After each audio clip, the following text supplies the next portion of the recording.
esa relación, precioso Dios, cada día más profunda, más íntima contigo, Señor precioso.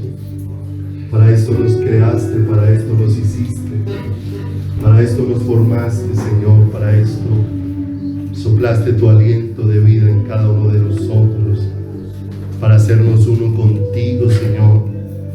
Permítenos aún en esta mañana, Señor precioso, estar acá como barro en las manos del alfarero, Señor, para que tú, precioso Dios, pongas nuestras vidas en el centro de tu voluntad, en el centro del propósito tuyo, Señor, para que arranques de nosotros todo aquello que produce separación de ti y nos hagas un pueblo unido corazón a corazón. Danos ojos para ver, Señor, danos oídos para oír y danos corazón para amarte, Señor. Ese corazón para estar postrados cada día delante de tu presencia, no por obligación, no por imposición, sino por un enamoramiento absoluto de nuestro corazón. Permítenos vivir, Señor, en el fuego del primer amor, en ese fuego, Dios de los cielos, Señor, de que todo mi ser te anhele a ti. Solamente tú puedes producir ese apego tan profundo de mi corazón hacia tu presencia, Señor. Padre, gracias por permitirnos esta mañana estar reunidos en tu nombre. Y gracias, Señor, porque una vez más nos permites venir con libertad hasta tu casa y nos das este privilegio, Dios, de podernos reunir tu pueblo esta mañana para que tu obra sea hecha en nuestros corazones, Señor. Pongo en tus preciosas manos, Padre de los cielos, cada vida que tú nos has llevado a transitar todo este año, Señor. Hasta aquí, Señor, tu mano nos ha traído, tu mano ha estado con nosotros, has tenido misericordia, aún en medio, Dios de los cielos, de todas las cosas, Señor, en las que nosotros hemos podido actuar, Señor, con necedad. Aún has tenido misericordia para encaminarnos, Señor, para hacernos volver en sí, para podernos llevar, Señor, a ese arrepentimiento genuino que nos conduzca hacia tu corazón, Señor. Padre, te pedimos, Señor precioso, como un ruego de nuestro corazón, que nos guíes, Señor, para estar junto a ti, que no nos dejes apartar de buscarte, que nos guardes, Señor, de todas aquellas cosas que pueden fascinar nuestro corazón y llevarnos, Señor, a desprendernos de ti. Por favor, Señor, danos ese corazón que se mantenga firme en ti, Señor, y esa firmeza solo puede venir de tu mano sobre nosotros. Padre, asimismo, gracias por cada dador alegre, y gracias, Dios, porque, Señor, nos haces partícipes del privilegio de poder tomar de lo que tu mano ha puesto sobre nuestras vidas, y para con ello venir y expresarte la gratitud de nuestro corazón y honrarte y reconocer que tu mano ha estado sobre todas las áreas de nuestras vidas, Señor. Que tú eres el que has enviado el sustento, tú eres el que has enviado el abrigo, tú eres el que nos has dado un techo, tú eres, Señor, el que nos has proporcionado salud, tú eres el que nos has dado fuerza para levantarnos, para entrar, para salir, nos has dado capacidades, Dios de los cielos, porque toda buena dádiva y todo don perfecto desciende de tu presencia, Señor. Padre, gracias, porque de lo recibido de tu mano es con aquello que podemos venir a honrarte y expresarte toda la gratitud de nuestro corazón. Podemos venir a honrarte y a expresarte todo el agradecimiento de nuestras vidas, porque tú has sido fiel y maravilloso y nos has dado mucho más abundantemente de lo que nosotros pedimos o entendemos, según, Señor, la operación tuya en nuestras vidas, Señor. Permítenos reconocer cada día, Señor, que dependemos de ti, Señor, que dependemos, Dios, en todas las áreas de tu presencia, Señor. Que toda mi vida, Señor, depende, Dios de los cielos, de ti, Señor, que hace salir el sol sobre justos e injustos, de ti que hace llover sobre buenos y malos, Señor, de ti, Señor, que envías tu palabra para vivificarnos con ella, para levantarnos, para fortalecernos, Señor. Y te pedimos que en esta mañana nos permita, Señor, acercarnos a tu palabra, Señor, y que tu palabra nos halle, Señor, como buena tierra, que seas tú el que prepares este corazón para que tus palabras den el fruto para lo cual tú la has enviado, Señor. Gracias te damos y en tu presencia, con mucha gratitud en nuestro corazón, ponemos este tiempo. Por favor, dirígenos y guíanos, te lo suplicamos, en el bendito y glorioso nombre de Jesucristo, nuestro eterno Salvador. Amén y amén. Aleluya. Buenos días. Dios los bendiga. Qué bueno vernos en esta hermosa y preciosa mañana. Quiero que me acompañe allí al Salmo, libro de Salmos, en el capítulo número 106.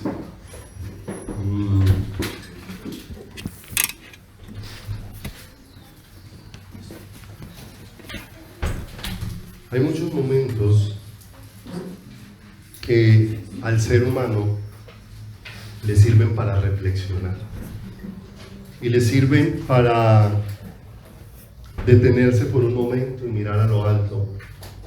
¿Dónde ha estado el corazón? ¿Y dónde ha estado la vida? Y este Salmo 106, en los versos 4 y 5, expresa una oración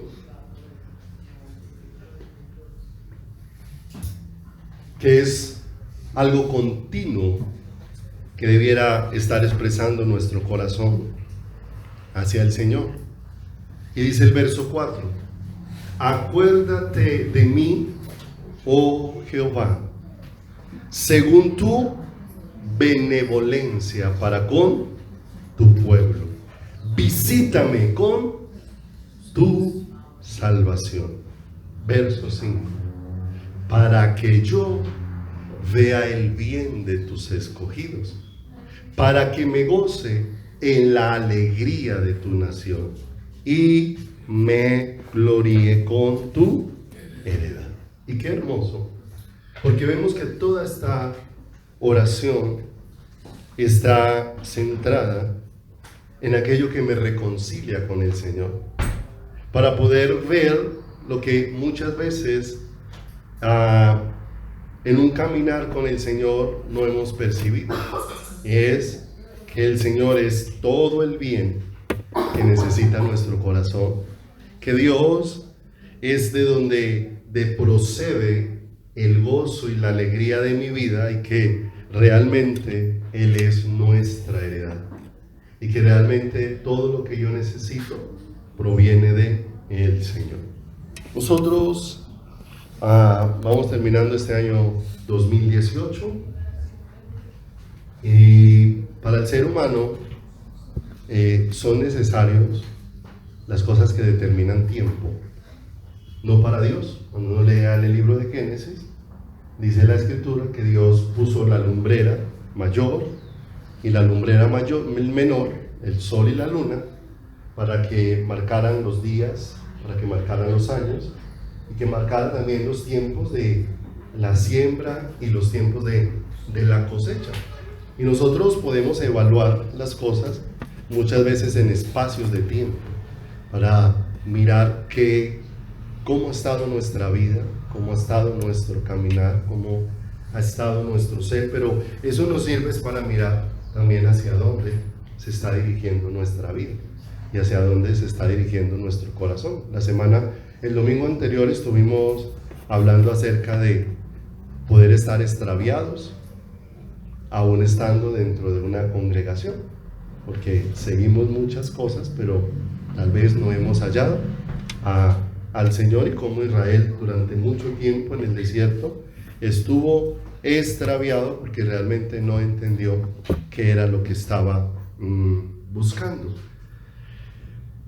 Y si nosotros vemos que cada día el mundo es más complejo y que cada día hay más argumentos allá afuera que pueden poner a tambalear el corazón de una persona, y que necesariamente lo pone a tambalear porque pues muchas veces su meditación del Señor es muy superficial, muy frágil, muy poca, y depende más de los conceptos de los hombres que de lo estipulado por Dios. Los conceptos y las opiniones de los hombres varían, pero la palabra de Dios no cambia, ella permanece para siempre porque es eterno.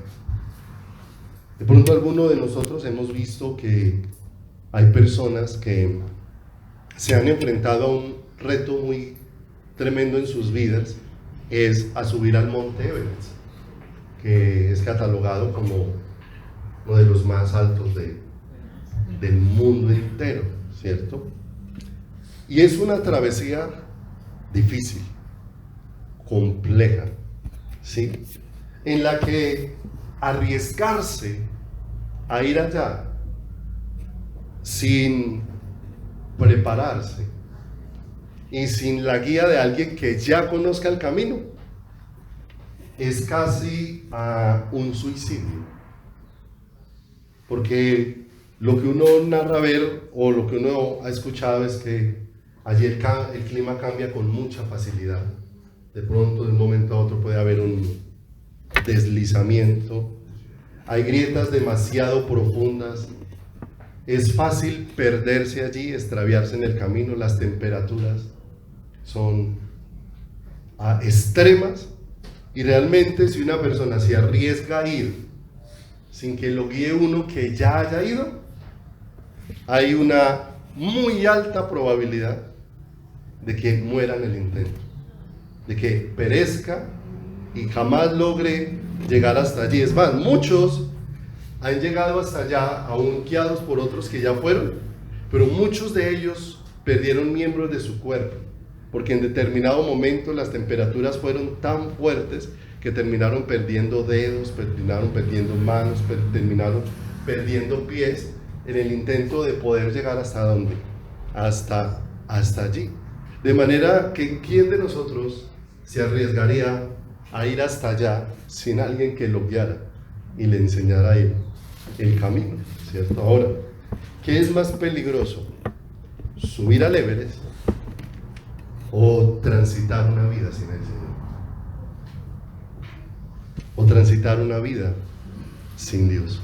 Y si nos damos cuenta, definitivamente transitar una vida sin Dios es más peligroso que cualquier riesgo que el ser humano desee tomar. El asunto es que lo que vemos hoy en día es que el hombre quiere transitar una vida espiritual sin la guía y sin la dirección del Señor. Un camino que quiere emprender por sus propios medios y que quiere hacer según sus fuerzas y según sus capacidades y según la interpretación de su propio corazón de las cosas de Dios. Y esa interpretación siempre nos va a llevar a equivocarnos y a errar mucho más en el camino, porque como dice la Escritura, todo lo de Dios no es de interpretación privada, sino que necesitamos que Dios mismo sea el guía y Dios mismo sea el que nos enseñe todo este caminar. Cuando nosotros vamos a la palabra encontramos que tenemos un gran regalo a través de lo que Dios nos ha otorgado, porque tenemos un instructor maravilloso que conoce el camino y que nos puede dirigir, y es el Señor Jesucristo. Como dice la palabra en Hebreos 4:15, porque no tenemos un sumo sacerdote que no pueda compadecerse de nuestras debilidades, sino uno que fue tentado en todo según nuestra semejanza, pero sin pecado, ¿cierto? Cuando Jesús le dijo a los discípulos que Él iba al Padre, ¿sí? Ellos le preguntaron cómo iban a conocer, cómo llegar al Padre, y ahí es donde Jesús expresa: yo soy el camino, la verdad y la vida, y nadie viene al Padre sino ¿por quién? Sino por mí. Y nos damos cuenta que en ese camino espiritual que nos conduce a la presencia de Dios, necesariamente nosotros necesitamos la guía de Cristo. Es más, por Cristo, veíamos el miércoles un poco acerca de que no podemos entrar al trono de la gracia sin Cristo, porque Cristo fue el que nos llevó allí. Por la sangre de Cristo es que nosotros tenemos libre acceso al lugar santísimo para recibir la oportuna ayuda y gracia para el oportuno ¿qué? Para el oportuno socorro. También la palabra de Dios dice que Dios no nos dejó solos, sino que nos dejó un ayudador, el consolador, el Espíritu Santo. La Biblia lo describe como el Espíritu de verdad, más el consolador, el Espíritu Santo, a quien el Padre enviará en mi nombre. Él os enseñará todas las cosas y os recordará todo lo que yo os he hablado. Y no solamente Dios nos dejó esa dirección a través de su Hijo, a través de su Espíritu, sino a través de su palabra. Porque dice la Escritura, lámpara es a mis pies, tu palabra y lumbrera a todo ¿qué? A todo mi camino. O sea, que nos ha sido dada para direccionarnos en todo lo que es el propósito, la voluntad y los deseos del corazón de el Señor. Y no solamente eso, sino que Dios en su infinita misericordia hizo un regalo a la iglesia. Y es donde el Señor dice que os daría a su pueblo pastores conforme a su corazón, que apacentaran a su pueblo con ciencia y con inteligencia. O sea, hombres que pudieran enseñar, guiados por Dios, al pueblo a buscar ¿a quién? A buscar al Señor, ¿sí? Y vemos todo esto tan hermoso de que Dios nos ha dado todo para dirigir nuestras vidas sin que nuestras vidas tengan la oportunidad de extraviarse, sin que nuestras vidas tengan la oportunidad de ¿qué? De perderse y de apartarse de el camino de el Señor. Pero hoy enfrentamos grandes peligros por los cuales necesitamos tanto depender de la guía y de la dirección del Señor. Hoy en día se hace como tan complejo decirle a la iglesia que necesita escudriñar la palabra, porque decimos a todo amén, pero cuando salimos a nuestro diario vivir, la palabra de Dios sigue estando ¿dónde?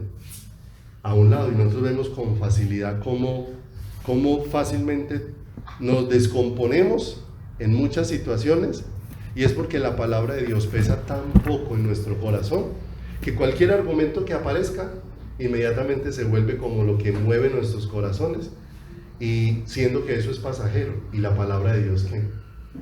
Y la palabra de Dios es eterna. Entonces todo esto nos lleva a preguntarnos algo esta mañana para ir introduciéndonos a lo que vamos a estudiar, y es: ¿cuál es el mayor peligro que puede enfrentar un cristiano o un creyente en este tiempo? Porque le tenemos temor a muchas cosas, ¿cierto?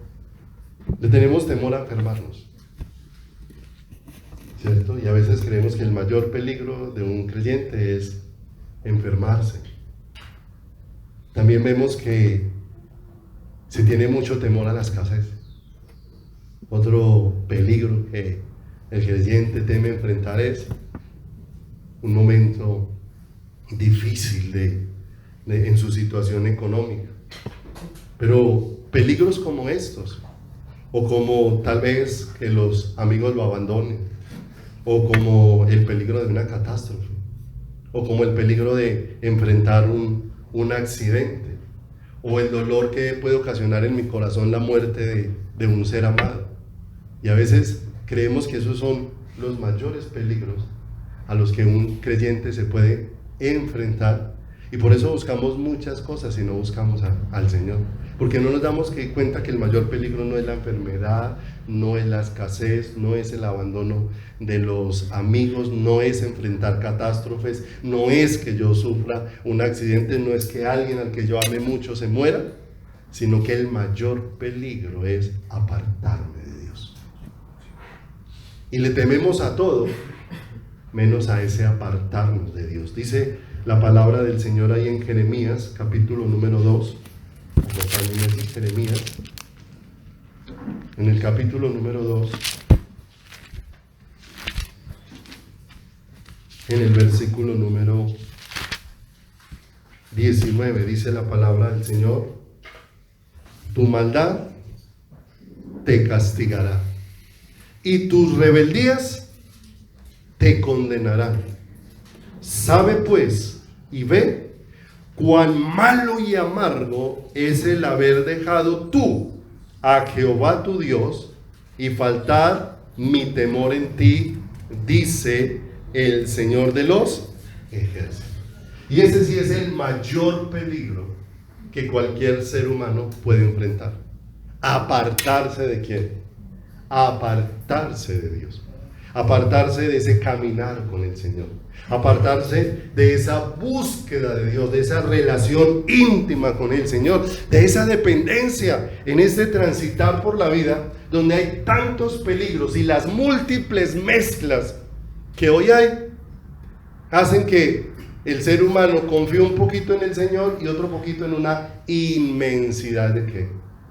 Inmensidad de cosas, ¿cierto? A mí a veces me asombra las expresiones de muchos consejeros, digámoslo así, entre comillas, creyentes, que cuando alguien cuenta alguna situación, recetan de todo menos oración y búsqueda del Señor.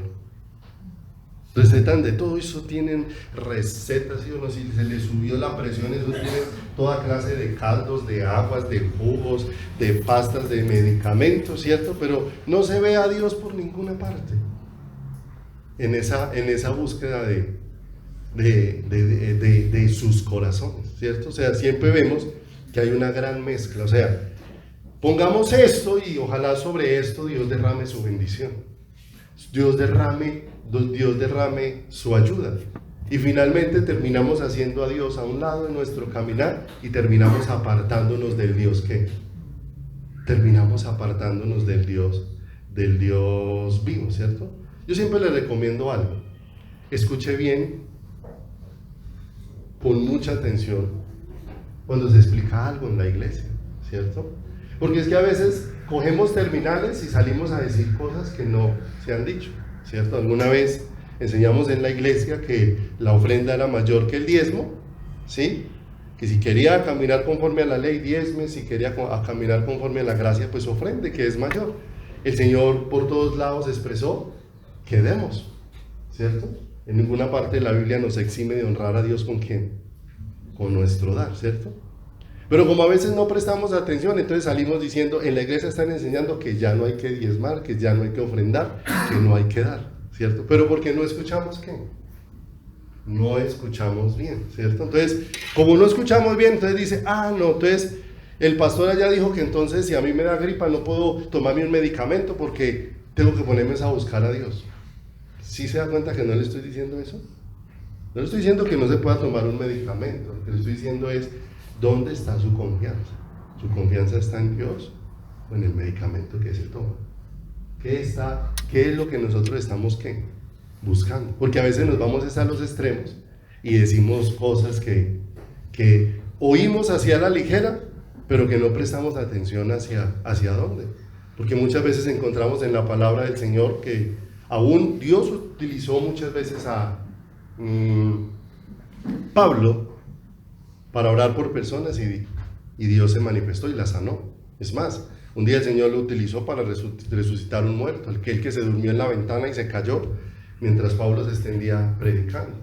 Pero de pronto Pablo le aconseja a Timoteo que no olvide tomar el vino, que le hace bien para los problemas estomacales que él tenía, ¿cierto? Entonces es no irnos a esa clase de extremos, pero sí entender qué es lo que estamos buscando y dónde está puesta la confianza de nuestro corazón. El mayor peligro que enfrentamos es apartarnos de ¿quién? Apartarnos de Dios. Y no olviden, una persona para apartarse de Dios no necesita dejar de congregarse. Una persona puede apartarse de Dios y continúa congregándose, continúa muchas veces con la palabra, haciendo muchas cosas, pero su corazón se alejó de ¿quién? Se alejó de Dios. Y ese sí es un peligro que trae mucha destrucción a la vida y al corazón. Dice la Escritura que en algún momento el Señor mira a los fariseos que están pidiendo y demandando una señal. Y Él les dice, ustedes saben leer los tiempos, ustedes miran los arreboles del cielo y de una vez dicen, va a ser calor, va a ser frío, va a ser una noche lluviosa, no, vamos a tener una noche despejada, ¿sí? Pero saben leer los tiempos del clima, pero no saben leer los tiempos del Señor. No disciernen los tiempos que se están viviendo en el Señor. Por eso es tan importante que ahora que hay un cambio de año y que a nosotros que sí necesitamos. Fíjese que nosotros a veces tenemos un día difícil. Cuando ya estamos acostándonos y vamos a dormir, nos dormimos pensando que lo difícil de este día termina cuando acabe este día y que esperamos mañana al despertarnos en el nuevo día, que ese nuevo día sea diferente, ¿cierto? O sea, tal vez ese cambio en una sola noche de un día a otro trae para nosotros la esperanza de que haya un cambio para el día siguiente. De la misma manera, cuando hay un cambio de un año o de un periodo, ¿cierto? Donde normalmente todo el mundo empieza a evaluar lo que se hizo y lo que no se hizo, ¿cierto? Y normalmente nos sirve es para mirar algo en esta mañana, en esa demarcación de tiempo. Termina el 2018 y va a iniciar el año 2019. Cada día está más cerca la venida del Señor, como dice la Escritura, que cuando nosotros que cuando nosotros creímos. Y podemos hacer un alto y mirar primero un poco hacia atrás.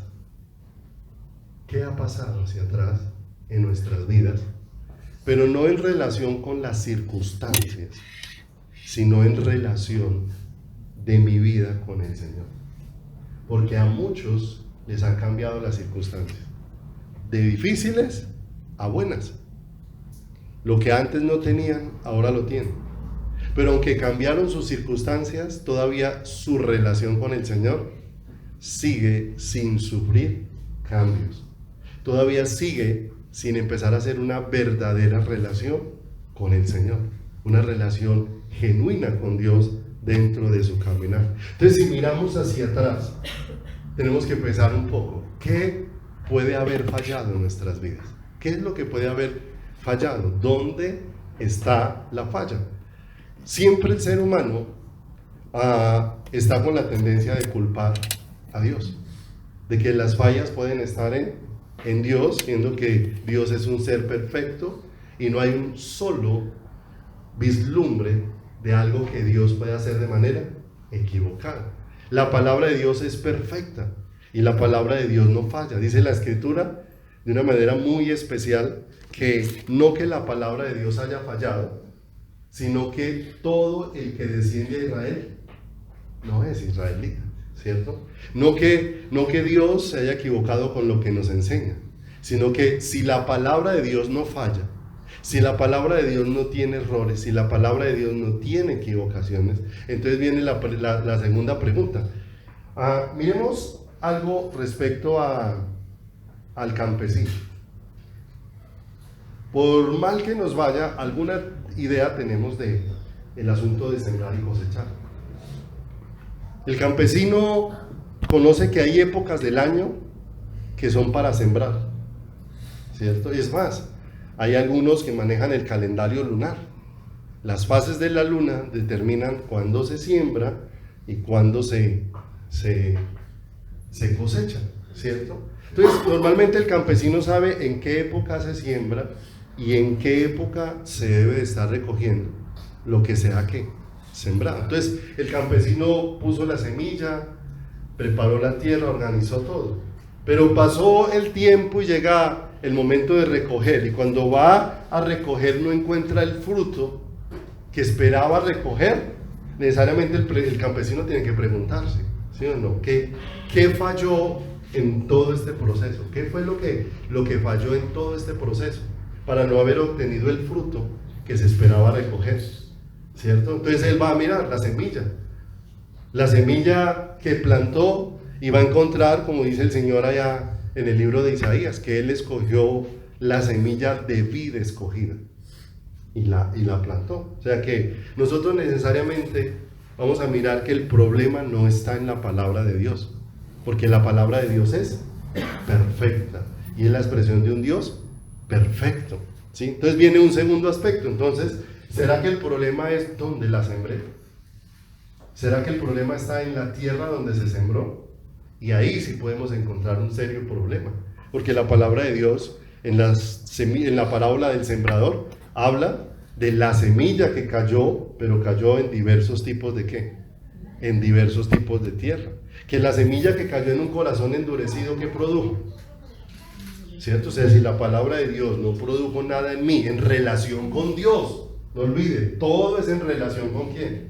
Con el Señor, porque tus circunstancias pueden estar mejores, pero eso no significa que tu relación con Dios esté ¿qué? Mejor. Es más, puedo decir que hay personas a las que le han empeorado las circunstancias, pero su relación con Dios ha mejorado. Ha mejorado, ¿cierto? A veces los seres humanos no nos percatamos de lo que producen las circunstancias en nuestras vidas. Y a veces nosotros solamente vemos, no, que un año muy difícil, que un año muy tremendo. Pero cuando empiezas a darte cuenta cómo tu corazón en ese año difícil se ha pegado a Dios, ya uno mira hacia atrás y uno dice, vale la pena todos los momentos difíciles. Porque todos me hicieron apegar a Dios de una manera que los buenos momentos tal vez no me hubieran hecho apegar a quién. No me hubieran hecho apegar al Señor. Entonces encontramos que había una semilla que cayó en el camino y no produjo nada, porque esa tierra estaba ¿qué? Endurecida. Otra parte cayó en otro tipo de tierra, y dice la Escritura, pero como no tenía profundidad de raíz, ¿sí?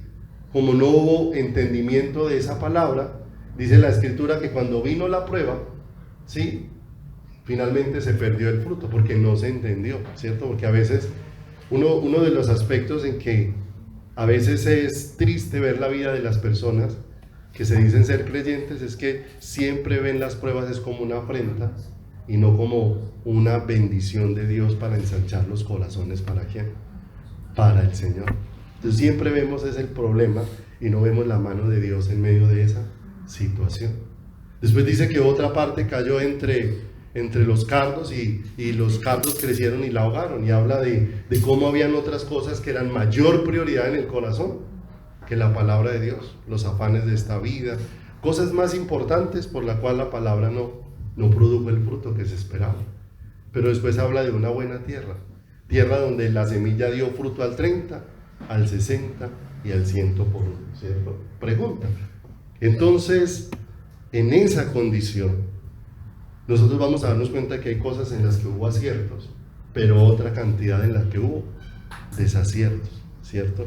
En los aciertos fuimos edificados espiritualmente, pero en los desaciertos nos queda un camino para aprender, y un camino para aprender mucho de Dios a través de su palabra, para no repetir los mismos errores ni las mismas equivocaciones dentro de nuestro caminar y dentro de nuestra vida.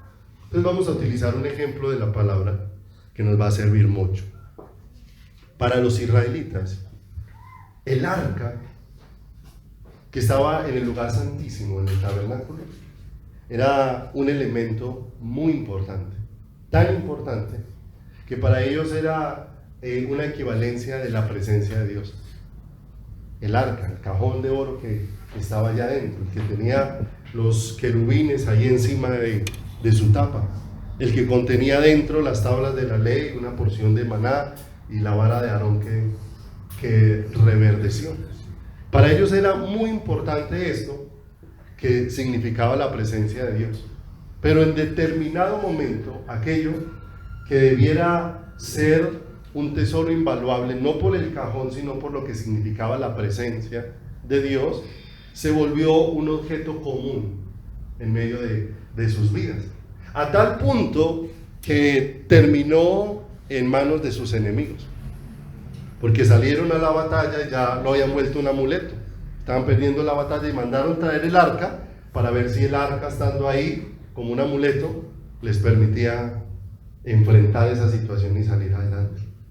Pero trajeron el arca y el arca fue llevada por sus enemigos y fue cautiva el arca, y por mucho tiempo dice la Escritura que por cerca de 20 años el arca quedó estacionada en una casa de un hombre llamado Abinadab.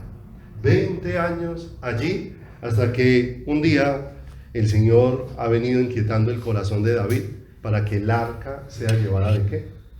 De regreso a Jerusalén, sea llevada de regreso a su lugar. Y ellos emprenden todo el proceso para llevar el arca de regreso. Pero cuando la empiezan a llevar, en el camino sufren un incidente que les hizo detenerse. Y detenerse para poder reflexionar realmente por qué se había dado este acontecimiento. Ellos habían puesto el arca sobre un carro, la traían con mucha alegría, estaban danzando y cantando para el Señor, pero en medio del suceso se da una muerte, la muerte de un hombre llamado Usa, que cuando el arca se fue a caer del carro, metió la mano y allí ¿qué? Y allí pereció. Y este Usa es bien particular porque era el hijo de Abinadab, el hombre donde había estado el arca por 20 años dentro de su casa. Y en esta historia aparecen como 3 personajes que nos sirven para comparar nuestra vida respecto a qué es la presencia de Dios para nuestras vidas. El primer lugar donde fue llevada el arca fue a la casa de un hombre llamado Abinadab, ¿cierto? 20 años donde el arca está en la casa de este hombre, pero no aconteció nada. Simplemente en la casa de Abinadab, el arca se volvió un objeto más de la casa, un objeto más del lugar de habitación de Abinadab. Todos los días la veía, todos los días estaba allí, pero no entendieron, mientras estuvo el arca allí, el valor que ella tenía. De manera que pudiéramos mirar que durante esos 20 años Usa ha visto el arca en su casa, pero no ha aprendido nada acerca de Dios y de lo que tiene relación con Dios allí. Por eso, sin ninguna restricción, le metió la mano a las cosas de ¿quién? A las cosas del Señor. Allí no aprendieron que las cosas de Dios no se pueden manejar de cualquier manera. No aprendieron que no se pueden transportar conforme al parecer del ser humano. No aprendieron que el hombre no le puede meter la mano a las cosas de ¿quién? A las cosas del Señor, porque eso produce ¿qué? Muerte. 20 años con el arca en su casa, y qué diferencia marcó haber tenido esos 20 años el arca en su casa. Ninguna. Algo que concluyó en muerte cuando Usa metió ¿qué? La mano.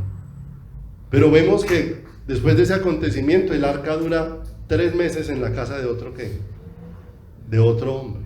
Y en esos 3 meses acontecen cosas maravillosas de parte de Dios en esa casa. Y nos empezamos a dar cuenta, miren la diferencia entre alguien que aprecia la presencia de Dios y alguien que no sabe lo que tiene. Y alguien que no sabe lo que tiene. Abinadab en 20 años no se dio cuenta qué tenía en su casa. Como muchos no se han dado cuenta qué tienen en su corazón. No se han dado cuenta qué tienen en su corazón y caminan como si tuvieran un objeto más que hace parte de su cuerpo en su vida y no como la vida misma dentro de su ser y no como la vida misma dentro de su corazón. En la casa de Abinadab no aconteció nada, en la casa de Usa sucedió muerte, pero en la casa de este tercer hombre, Obed-edom, ¿qué aconteció? Hubo bendición, maravilloso.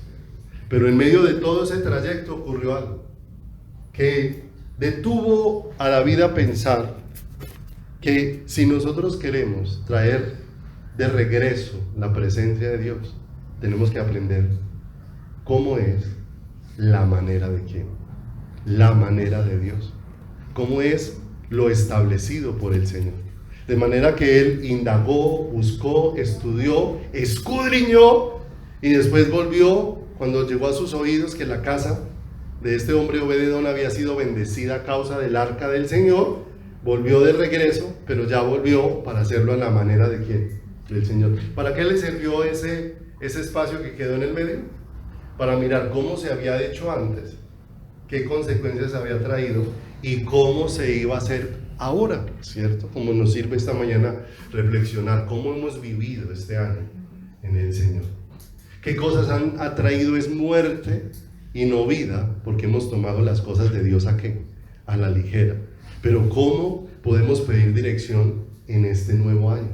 Para que Dios conduzca nuestros corazones y nos permita valorar todas estas cosas en las manos del Señor. Entonces vuelva allá al Salmo 106 y vamos a mirar, a escudriñar un poquito dentro de este Salmo 106 algunos aspectos que nos van a permitir escudriñar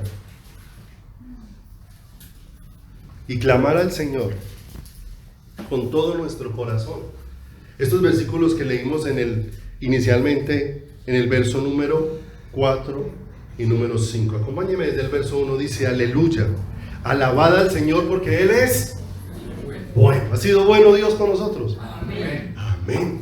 Si no hubiera sido bueno, no estaríamos esta mañana aquí para darle gracias. No estaríamos para levantar nuestras voces, porque para siempre es su misericordia. ¿Quién expresará las poderosas obras de Jehová? ¿Quién contará sus alabanzas? Dichosos los que guardan juicio y los que hacen justicia en todo tiempo. Acuérdate de mí, oh Jehová, según tu benevolencia para con tu pueblo, y visítame con tu salvación, para que yo vea el bien de tus escogidos y para que me goce en la alegría de tu nación y me gloríe con tu heredad. Y mire el clamor que él está levantando, un clamor por ver la salvación de ¿quién? La salvación. No olvides, salvación es igual a reconciliación, a volver en unión, en comunión, en unidad con el Señor. Pero en el verso número 6 empieza el salmista a expresar algo que ha acontecido en el pasado, y una historia que se ha repetido muchísimas veces, y que tal vez cuando la miremos, tal vez es la historia que se ha repetido una y otra vez en la vida de muchos que podemos decirnos creyentes. Dice en el verso 6: pecamos nosotros como nuestros padres, hicimos iniquidad, hicimos impiedad. Nuestros padres en Egipto no entendieron tus maravillas, no se acordaron de la muchedumbre, de la multitud de tus misericordias, sino que se rebelaron junto a ¿quién? Junto al mar. Y vamos a encontrar un contraste en todo este salmo: lo que Dios hacía y la respuesta del hombre, que nos permite mirar y examinar cómo ha estado nuestro caminar con el Señor. Porque Dios hizo maravillas para sacarlos de Egipto, y sabemos que Dios se lo expresó, que no era porque ellos fueran el mejor pueblo, que no era porque ellos fueran mejor que los egipcios, que Dios los había decidido sacar de allí por amor de su nombre, por una decisión del amor eterno que Dios nos ha manifestado. Dice en el verso número 7, finalizando, que después de todas esas maravillas junto al mar, ¿qué hizo Israel? Se rebelaron. ¿Y qué han visto de parte de Dios? El favor. Han visto maravillas, ¿cierto? Todo lo que aconteció allí fue juicio para Israel, pero fue juicio para Egipto, pero maravillas ¿para quién? Para Israel. Poder ver cómo mientras los egipcios sufrían con los juicios de Dios, los israelitas eran guardados con una mano poderosa de parte del Señor. Un favor que ellos no merecían. Pero ¿cuál fue la actitud frente al favor de Dios? Se rebelaron. Pero el verso 8, mire la actitud de Dios: pero Él los salvó por amor de su nombre, para hacer notorio que, ay, mire lo hermoso, rebelión de parte del pueblo y amor de parte de ¿quién? Un amor de parte del Señor. Reprendió el mar rojo y lo secó, y les hizo ir por el abismo como por un desierto. Los salvó del mano del enemigo y los rescató del mano del ¿qué? Del adversario. Cubrieron las aguas a sus enemigos, no quedó ni uno de ellos. Entonces creyeron ¿a quién? Y cantaron ¿qué? Y parecía que como que cobró ánimo el pueblo. El Señor vino y los libró, habló el mar, pasaron por medio, ellos fueron testigos, nadie se los contó, todos vieron cómo el Señor deshizo a los egipcios cuando cerró el mar. Y toda su fuerza y su poderío quedó hecho nada por el poder de ¿quién? Por el poder del Señor. Pero qué triste otra vez el verso siguiente: bien pronto olvidaron ¿qué? Y no esperaron su consejo. ¿Y a qué se entregaron? A un deseo desordenado en el desierto, y tentaron a Dios en la soledad. ¿Cierto? Miren lo hermoso. Dios viene con un cuidado, y otra vez la actitud del corazón es solamente como rebelión hacia quién? Hacia el Señor.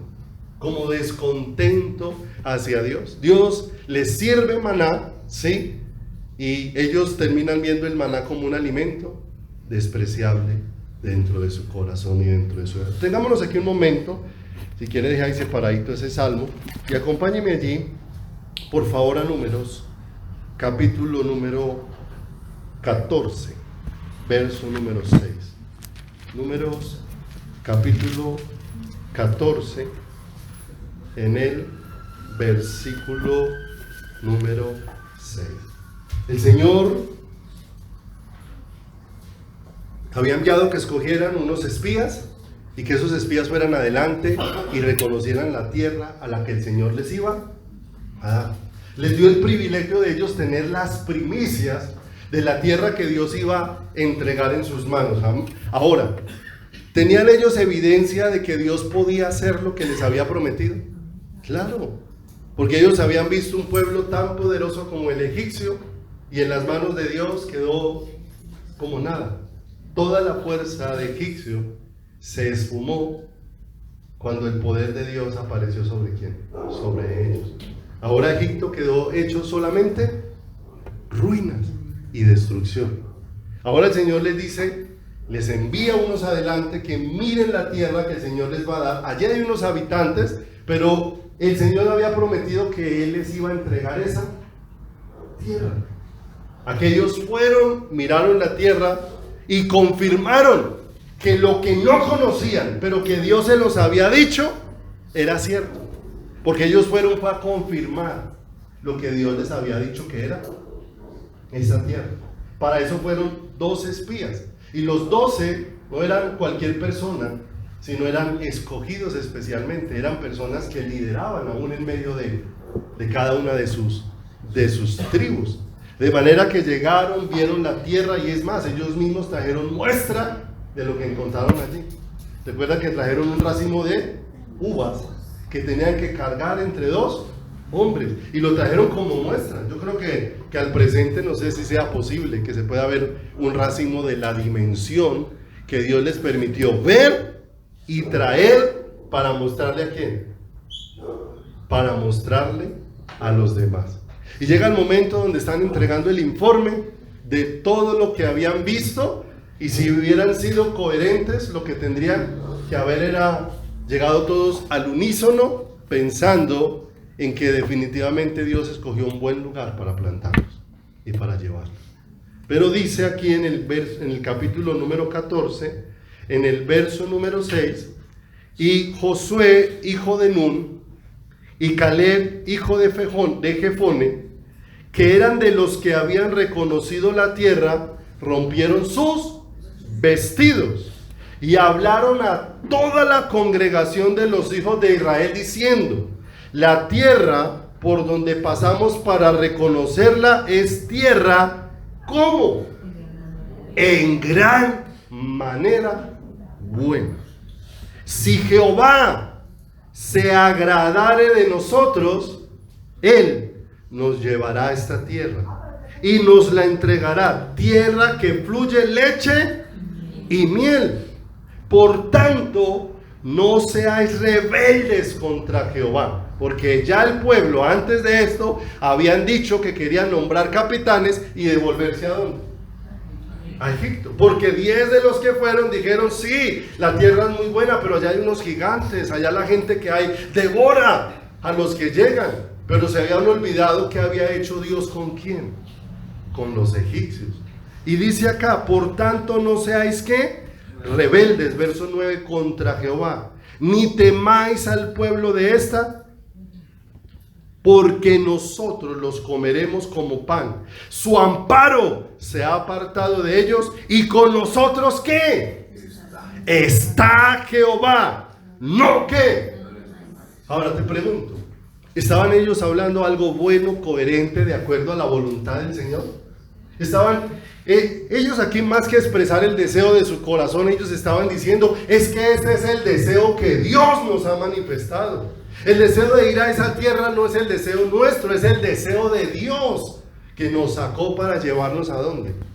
Allí. Y ellos están allí, como tantas veces han aparecido en el escenario del pueblo de Dios, hombres guiados por Dios, para decirle al pueblo que es necesario que definan su corazón. En el Monte Carmelo está, se me fue el nombre, Elías, diciéndole a la multitud: ¿hasta cuándo claudicaréis entre dos pensamientos? Si Jehová es Dios, servirle, pero si Baal es Dios, entonces síganle, pero definan. No pueden seguir ahí en el medio, en unas cosas con Dios y en las otras cosas sin quién, sin Dios. Cuando Josué ya está anciano, ya están en la tierra prometida, se para delante nuevamente del pueblo y le dice: ustedes ya han visto la mano del Señor, pero decídanse a quién le van a servir, porque yo y mi casa serviremos a quién, serviremos al Señor. Cuando empezaron a acontecer todo el mover de Dios en Antioquía, enviaron a un hombre llamado Bernabé para mirar lo que allí acontecía, y cuando llegó y vio la mano y la gracia de Dios operando, dice que llegó y los exhortó a todos para que siguieran con buen ánimo en la búsqueda del Señor y no aflojaran en quién, en hecho.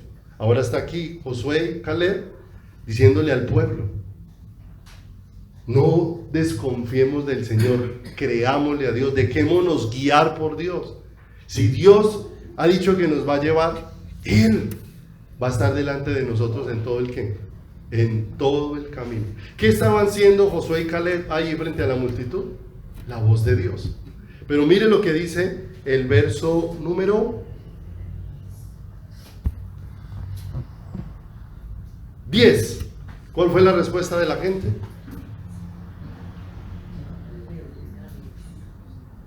Entonces toda la multitud habló de ¿qué? De apedrear, ¿cierto? Ellos los están incitando, animando a que obedezcan al Señor, a que le crean al Señor, pero la multitud está tan rebelde en su corazón que ellos lo que están pensando es algo muy diferente. Quieren acallar la voz de esos dos que le están anunciando lo que el Señor ¿qué? Lo que el Señor desea. Y de pronto en medio de todo eso dice que se enciende el enojo de Dios, y el deseo de Dios era destruirlos a todos. Se interpone Moisés y le dice: Señor, no hagas esto, porque los demás van a creer que no pudiste entrar a este pueblo. El Señor tiene misericordia y los perdona. ¿Merecían su perdón? No. Los perdonó. Y dice ahí, pase un momentico al verso 24. El Señor en medio de todo eso deja ver algo especial allí respecto a Josué y a Caleb. Pero a mi siervo Caleb, por cuanto hubo en él otro ¿qué? Y decidió ir en pos de ¿quién? Yo le meteré en la tierra donde entró, y su descendencia la tendrá ¿en qué? En posesión. De manera que el Señor aquel día les perdona, pero determina un juicio: que todas las personas arriba de 20 años no van a entrar a la tierra prometida, por cuanto fueron necios en creerle a quién, en creerle al Señor. Pero habla de Caleb y habla también de Josué, que en ellos hubo una actitud diferente, para poner la mirada en quién, en Dios, para poner su confianza en quién, en el Señor. Y Dios dejó ver una diferencia allí por la actitud de aquellos corazones para ir en pos de el Señor. ¿Qué determinó el Señor aquel día? Que no iban a morir instantáneamente, pero que ahora iba a venir como juicio sobre ellos lo que ellos habían temido. Miren lo tremendo. ¿Qué temían ellos? Morir en el desierto. Y ahora el Señor les dice: y ustedes van a morir, van a demorarse. Por cada día que se demoraba el tránsito hasta la tierra prometida, se van a demorar un año. 40 días fue el viaje, ahora se van a demorar 40 años. Y en esos 40 años, todos los de arriba de 20 años van a morir. Y ninguno de ellos verá la tierra que verá la tierra prometida. ¿Qué fue eso de Dios respecto al pueblo? Un acto de gran misericordia. Porque cuando Dios estaba dispuesto a destruirlos de una, les dio tiempo para que en ese trayecto pudieran reconocer en su corazón quién era el Señor. Viendo ese acto de misericordia tan grande del favor de Dios, pero mire cómo es la actitud y la dureza del corazón. Pase allá adelantico al verso número 36. Para el Señor poner un sello a lo que le está diciendo y decir que las cosas de Él son serias. Dice en el verso 36: y los varones que Moisés envió a reconocer la tierra, ¿cuántos había enviado? 12. A 12. Y que al volver habían hecho murmurar contra él a toda la congregación, desacreditando aquel país.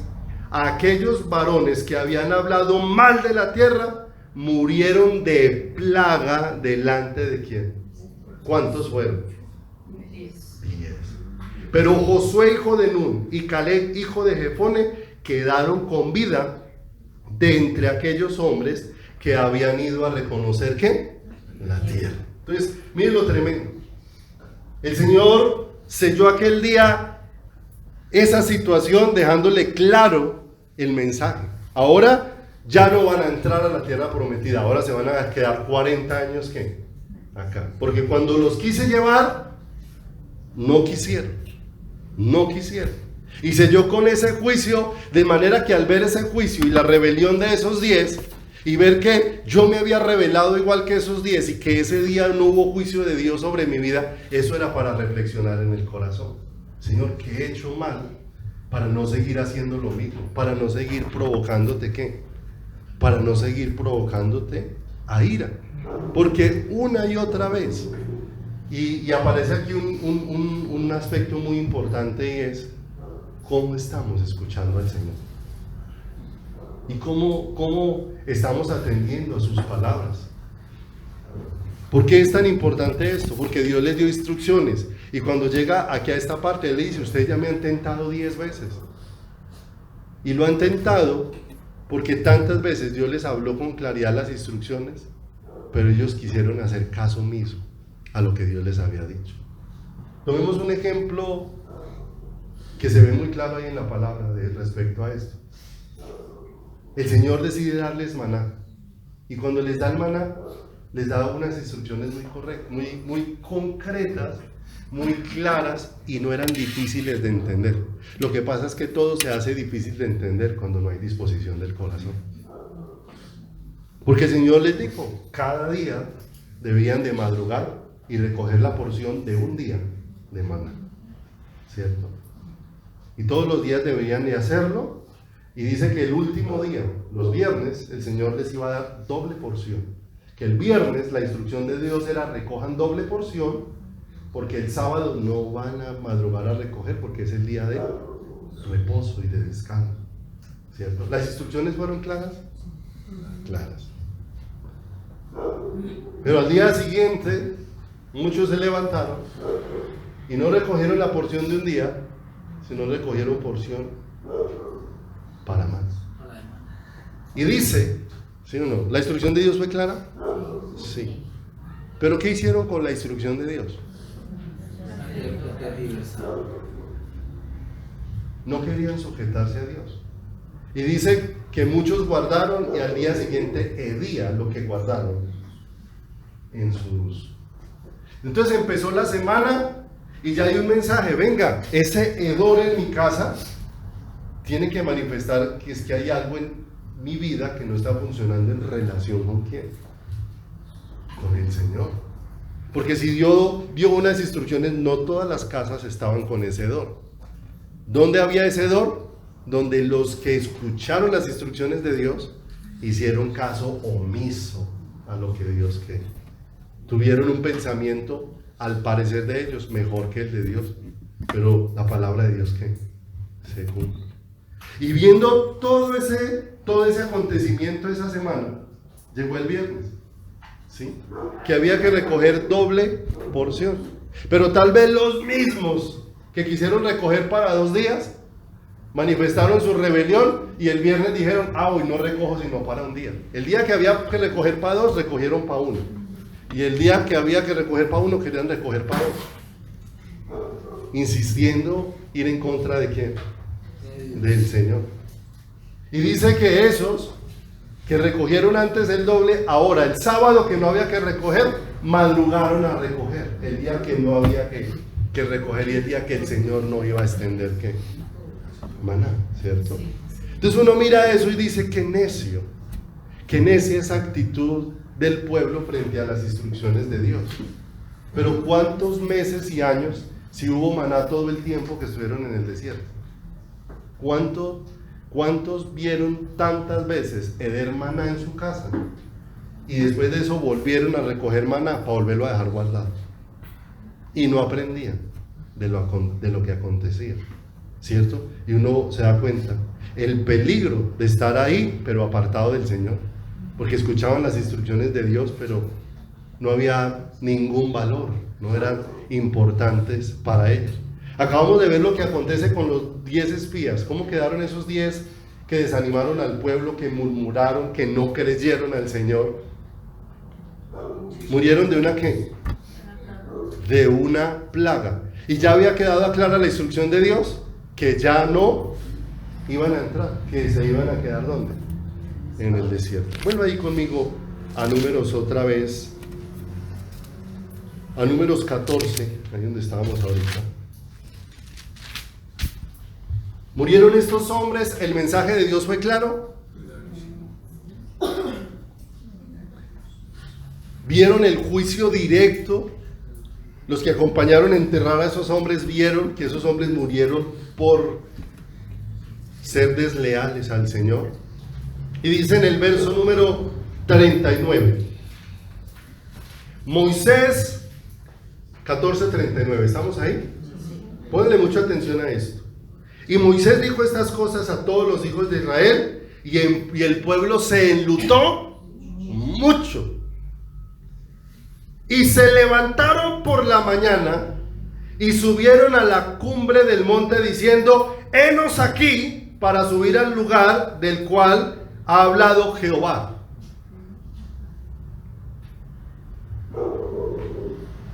Porque hemos ¿qué?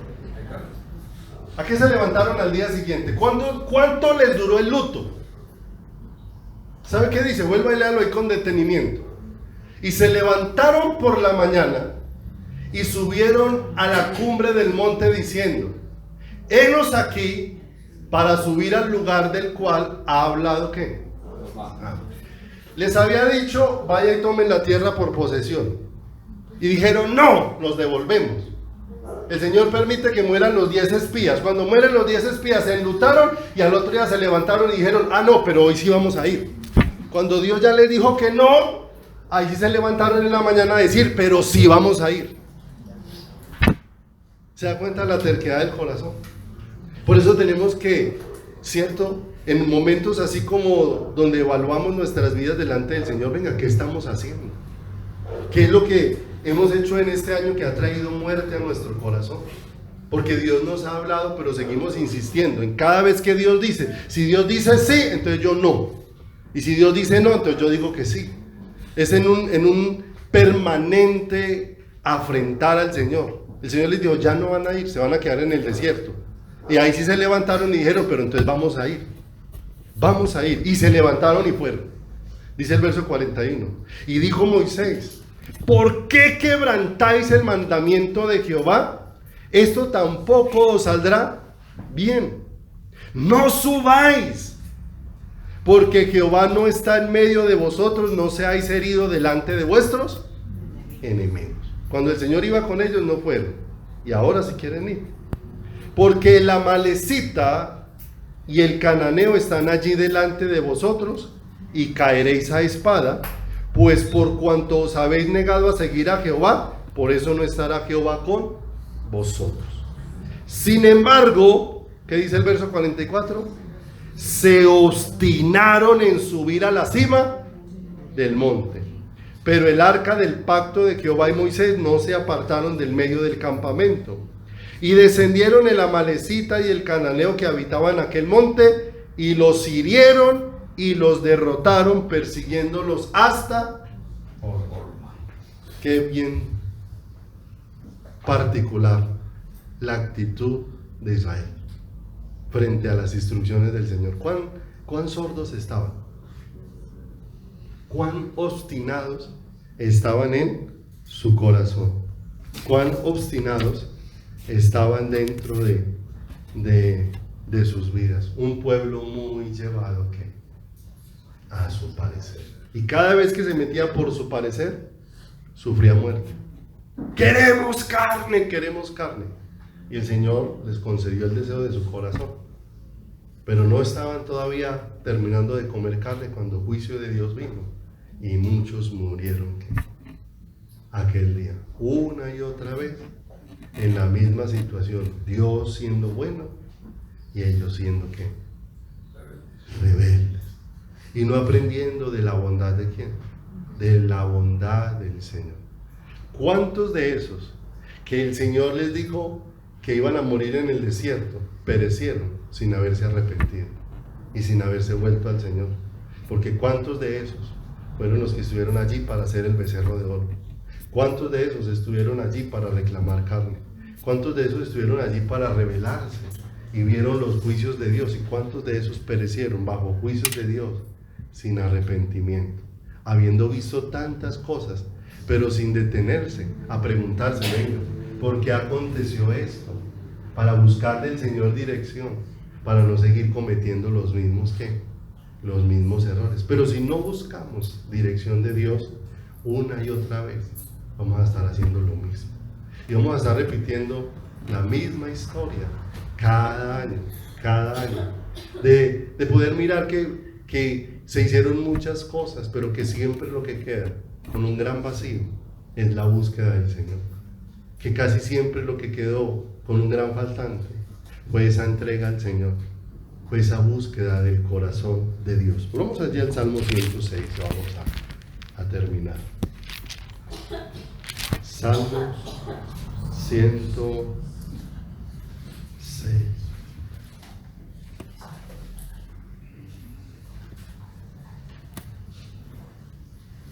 Verso 14, leíamos ahora. Se entregaron a un deseo desordenado en el desierto y tentaron a Dios en la soledad. Verso 19. Hicieron becerro en Horeb, se postraron ante una imagen de fundición y así cambiaron su gloria por la imagen de un buey que come hierro. Verso 21.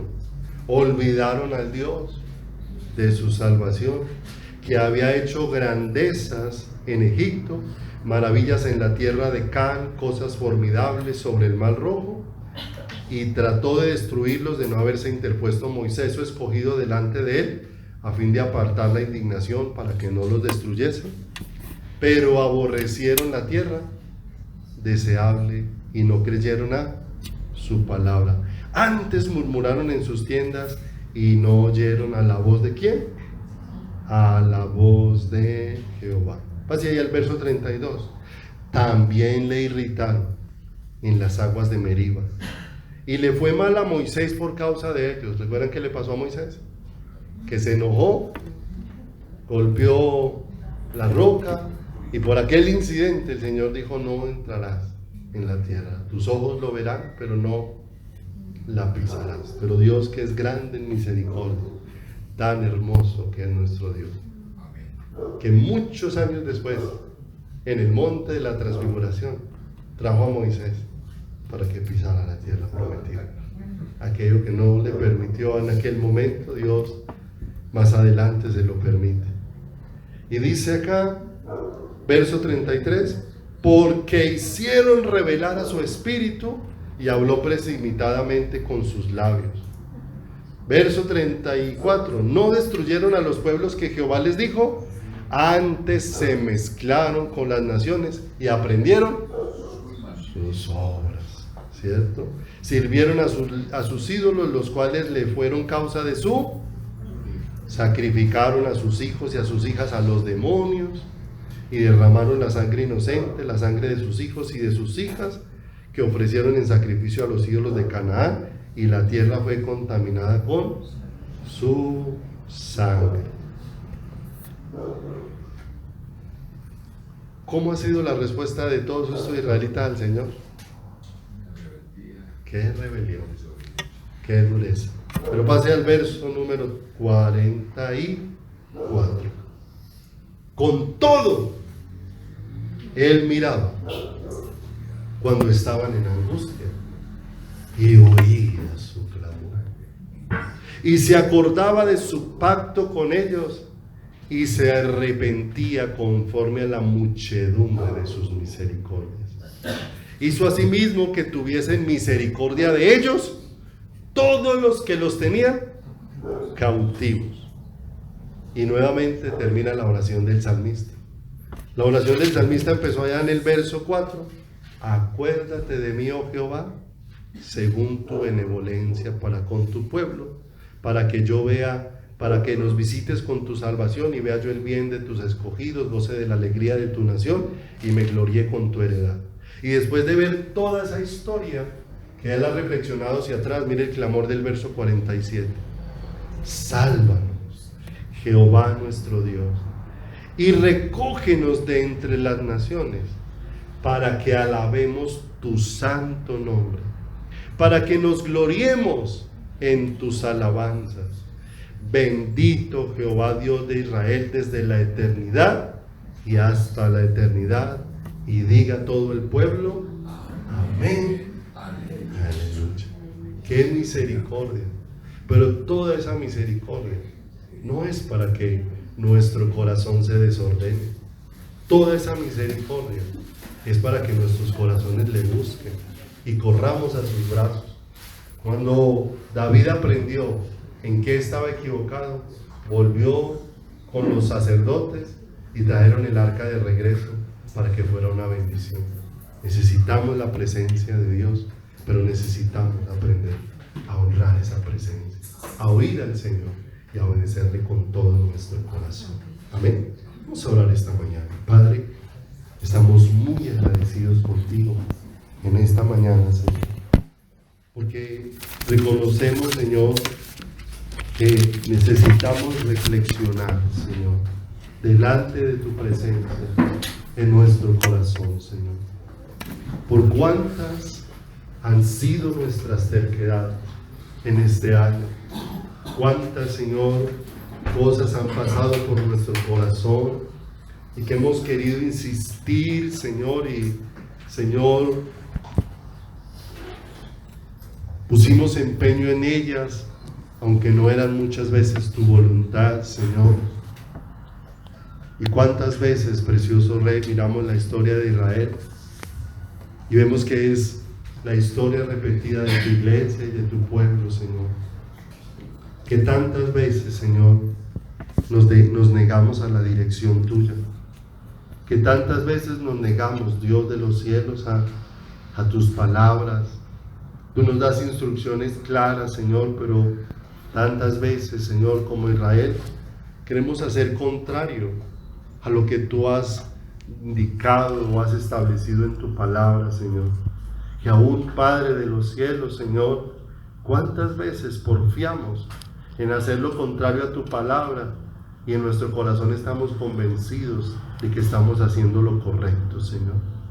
Te clamamos en esta mañana, Señor, que nos perdones, Señor, todo aquello que durante todo el transcurrir de este año hemos hecho bajo la obstinación de nuestro corazón, Señor, llevados por nuestro parecer, atraídos por nuestros gustos, Señor, con el deseo, bendito Dios de los cielos, de hacer, Señor, nuestro propio pensamiento